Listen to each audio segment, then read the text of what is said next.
very excited to be here with my good friend and colleague, Robert Catron from Freeport.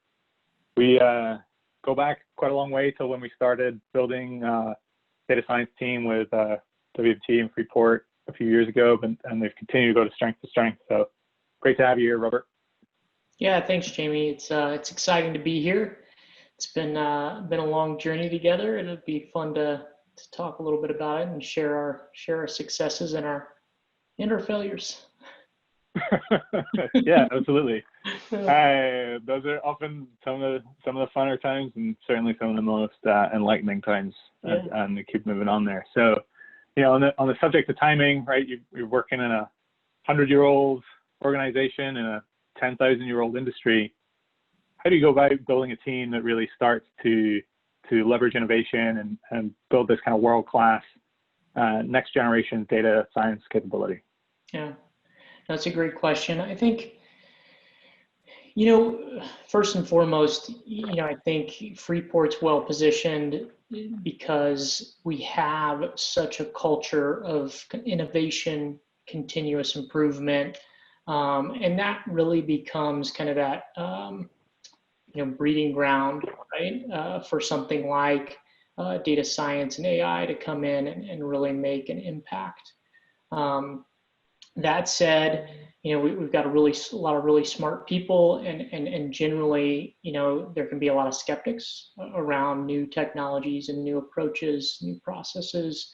And so, the approach we took was kind of that one win at a time kind of approach. I remember, the first project we worked on together, we came in, we did a 16-week kind of proof of concept, found a lot of really interesting things, very successful.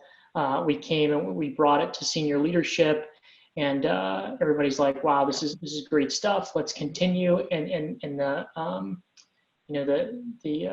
CTO at the time turned to me and goes, "That was the fun project, gentlemen. Now you have to pay for it." Yeah, and that's when I came in, and they realized. That's right. So we said, "Let's give Jamie a call." Right. So we kind of started it one win at a time, right? And proving that we could do this, proving that there was positive return on the investment.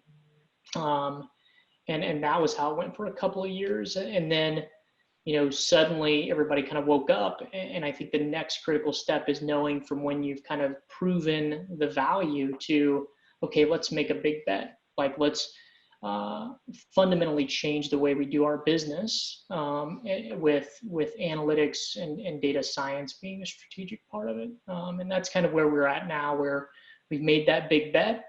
It's paid off. Leadership has recognized that not only do you get a good return, but it can actually be a strategic part of your business.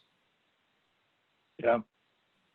Yeah, that's awesome. I remember, talking a lot about data mining versus copper mining, right? And taking this raw material of all your data and turning that into gold and making use of that. Something I always thought about that was interesting for Freeport and interesting the way in which we found success was almost everyone we talked to, or certainly a lot of people we talked to, were either engineers or geologists or planners or mechanics, people who have already that scientific background. I thought that was really, really interesting. Where if you brought the science, you brought the numbers, there was trust in that already. But that was like a significant cultural challenge you seem to find at other organizations that didn't really have a Freeport, right? As long as we came and showed that we had science, that was on our side. There was folk were very happy to listen to the numbers and trust what they were showing us. So yeah, I mean, do you want to talk a little bit about, especially as you've seen this step change from trying analytics, seeing some good success, and then turning the whole organization to be focused on analytics? How does that work for you with managing talent both internally and externally? Yeah, no, I think, one of the things we've learned about this throughout this kind of journey is that innovation starts with your people, right? And if you listen to your people. If you invest in them, if you give them a space where they can safely innovate, right? Celebrate their successes, quickly learn from their mistakes or their failures, and not get punished, great things will happen. And so, part of the way we've embodied that in data science is kind of this hybrid approach of bringing in some key people who are steeped in data science, right? And the tools and the techniques. They're kind of our core data science practitioners and visionaries, but also augmenting that by kind of canvassing, the workforce, identifying those people who are passionate about analytics and using it to change our business, and then upskilling them on modern platforms, right? So things like machine learning, Python, SQL, really pulling them out of, doing all their analysis in Excel and giving them this really high-powered platform, new modern techniques and approaches to analyzing data. And what we find is that you put those two groups of people together, and really it elevates your game, right? Because now you got a group of people who know the machine learning really well, and a group of people who come from the business and know the business really well, and they can work together to solve problems much, much more efficiently. Yeah, I remember, we came a long way when we were working together, and there was a lot of kind of fun banter between the groups of you had this big data voodoo and all these complicated algorithms and coming together. But I think just being able to converse as a group and bring, bringing a data science perspective of here's how we look at things, and then a mining perspective of, well, here's how, we look at things, and recognizing that both sides have to give a little bit in order to be successful is really key, right? It's in the in-between bits where I think you have success. I think you see similar things from, on the technology side versus the data science side, right? There's tech folks who want to create the best platform that they want. And then there's data scientists who just want to run the numbers and leverage the most out of the platform as they can. But you gotta find that common ground somewhere. I know you guys have done some pretty interesting things around leveraging agile and change management. How critical do you think that's been to some of the achievements you've been able to achieve? Yeah, I think, it's so funny looking back on it. Like now, I think I hear a question like, how does agile play a role or help the data science and the AI growth? I really don't see a way that you could do one, AI without agile. I always tell people data science and AI is a team sport, right?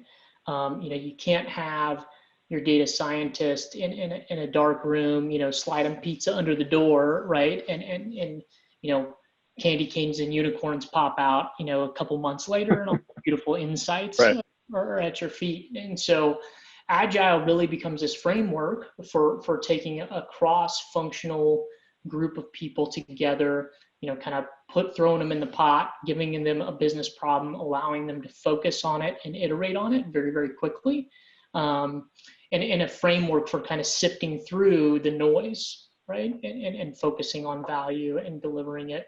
And so, agile supercharges analytics and really it just supercharges any kind of improvement effort. It's a great tool. It is a tool. It's not magic. You can't just execute the process to execute the process, but really understand the principles and behaviors that agile represents, and then embodying those in the way you work together. And that's a very powerful thing. Yeah. I think something I really appreciated, I certainly sort of remember having to appreciate it as I reminded someone recently who just started working on the data science team, they were getting to visit the mine sites, like, first week they were going in and going to visit one of the mine sites and, I think probably in Arizona, and you certainly got some pretty awesome locations through different parts of Arizona, New Mexico. It's really cool to get a visit. I remember I had to work 6 months, really prove myself before I got to go. So I'm glad I could blaze a trail to folks to getting to get better view of the operations. But I think it's really critical. Another critical piece is getting close to the action in that way. Obviously, sort of physically, and we're challenged right now with lockdown, but getting close to the action, close to the operations, making sure that you're becoming this real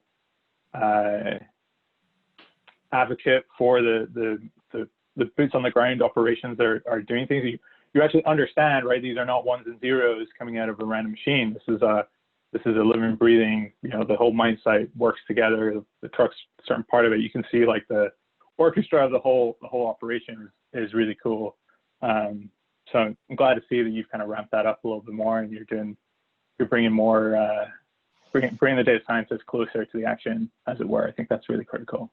Yeah, you bring up a good point there. I mean, that's something we learned, I think, or really internalized a little late in the game, right? I think we did a good job bringing a lot of cross-functional expertise together, but we did it, when we first started, we did it in a way where we were pulling them from our operations back to a central location.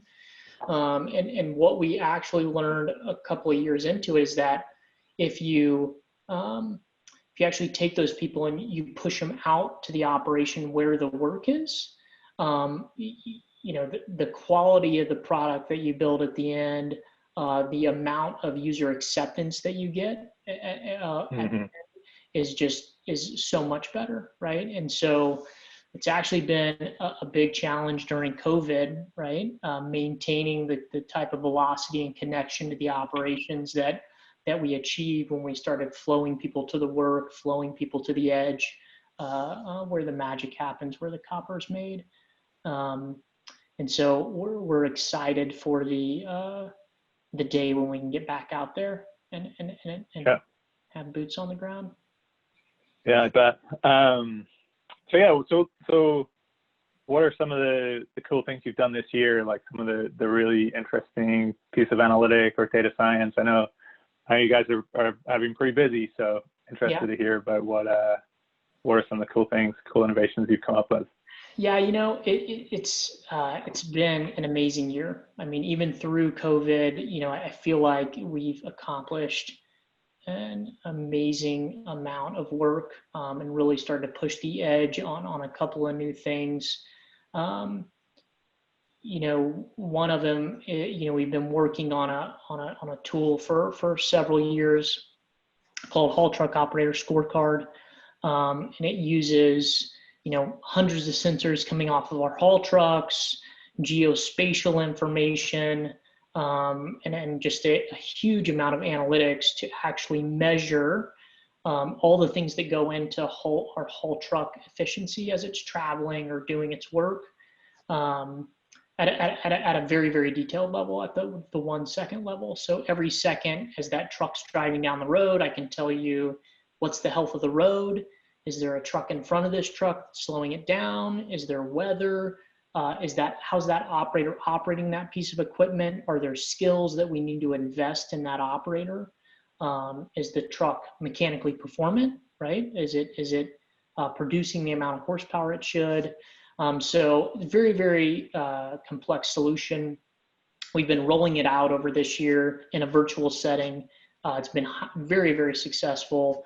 And actually just recently, we actually accepted an award from NIOSH, which is a national organization. It's kind of a scientific body for health and safety of mining, right?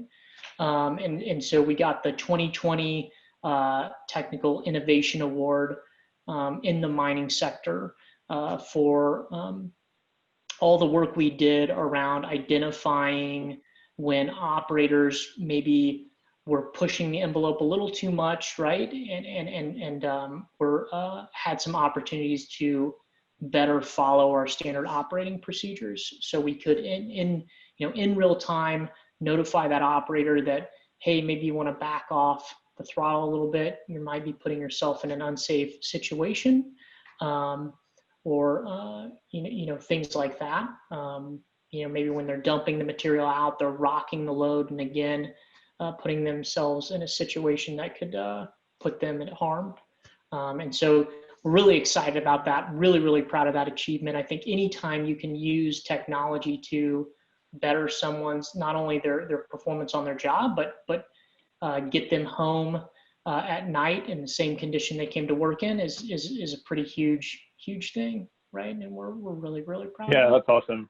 Yeah, that's such great news. Congratulations to you and the team. That's really cool, and it's funny.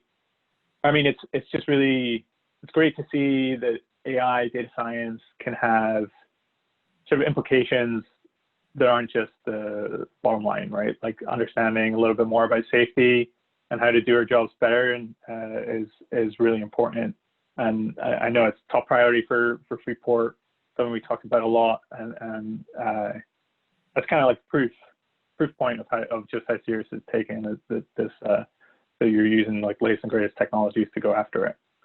So I mean, how have you been able to manage between expectations? Because expectations of AI, or called big data 5 years ago, whatever it was, are always massive, right? There's always folks who are looking to leverage it, and there's plenty of material out there talking about opportunity.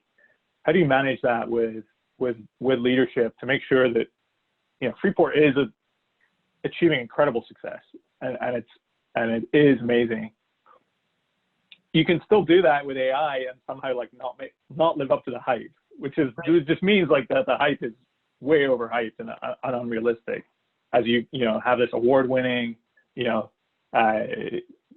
business benefit type program. So how do you manage to make sure those expectations are met and continue to grow with AI and data science? Yeah, I think it's important, right? Because it's easy to get pulled into the hype. You can start to think it's this, like we said earlier, kind of this magic black box, right? Right. You feed stuff into, and money comes out the other end, right?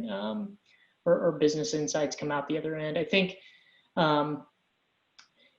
you need a very robust and purposeful, deliberate process for defining a vision as a company, where you want to go, right? Rationalizing kind of the opportunities that are in front of you to invest in, prioritizing those, and then flowing people to work. And so, Freeport is evolving that process, right? We've kind of gone through version 1. COVID got us a little COVID happened, and we needed to focus on that. And then, we're coming back to, okay, what does version 2 of this process look like? But I think once projects start and once we decide to invest, right, I think the key the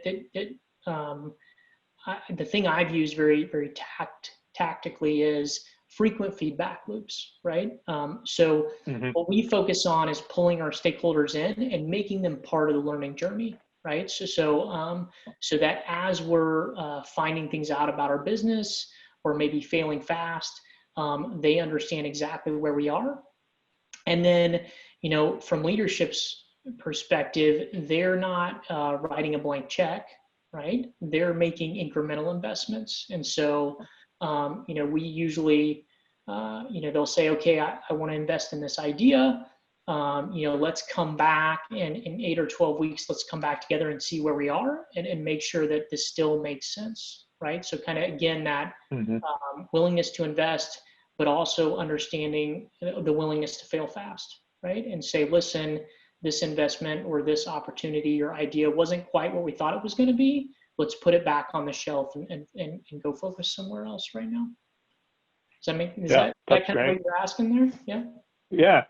I mean, that's a great answer. And it was kind of bleeds into something I was going to ask you about a little more tactically is, this concept of ML ops, right? Bringing a sort of DevOps type mentality to machine learning, which kind of allows you to scale up, right? Really kind of grow up as an organization and take your, you know, your data science and AI practices to the next level, whilst also being able to say, you know, here are things where we, you know, can rapidly, to your point, fail, but rapidly innovate, rapidly grow. So interested to learn a little bit more about your MLOps plans.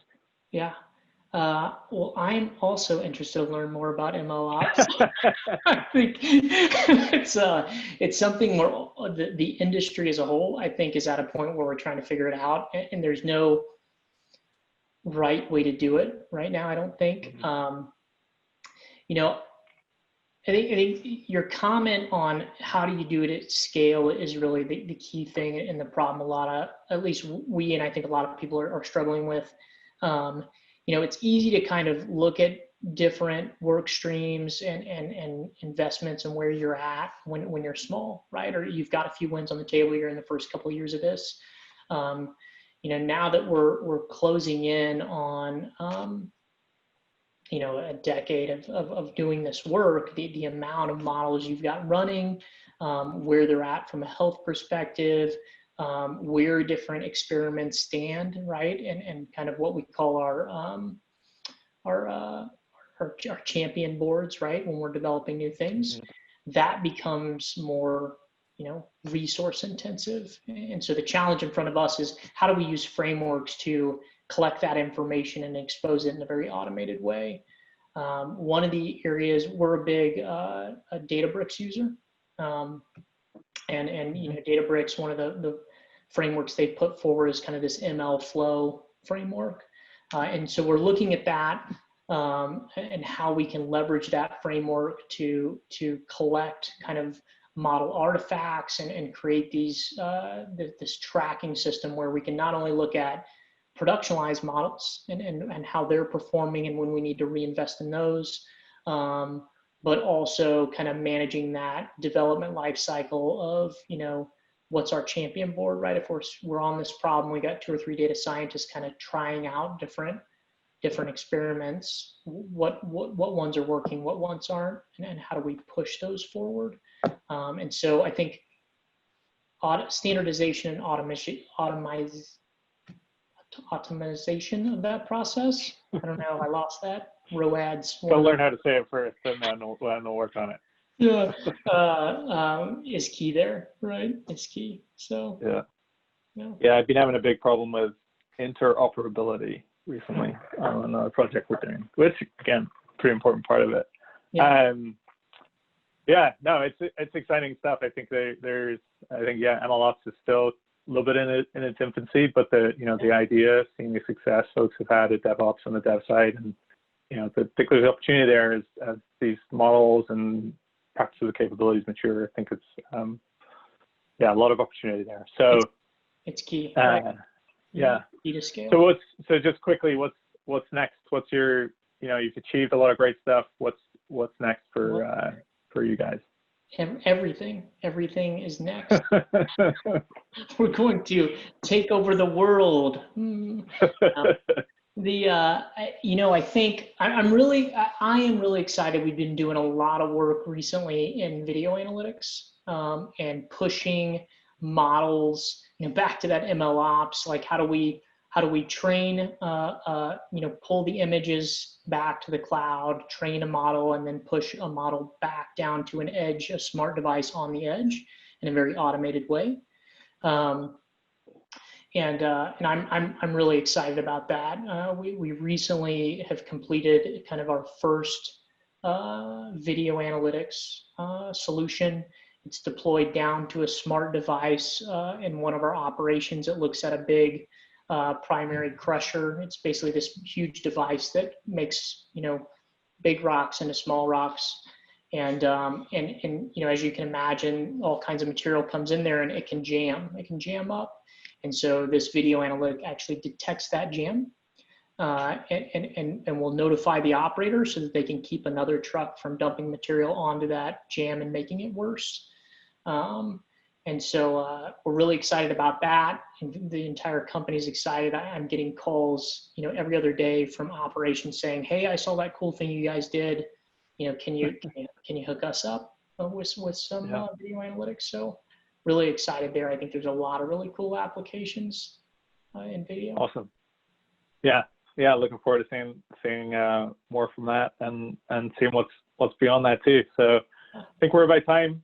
Okay. So thanks very much for chatting with me. It's been great to catch up. Yeah, it was awesome. Awesome chat. Thanks so much for giving me a call.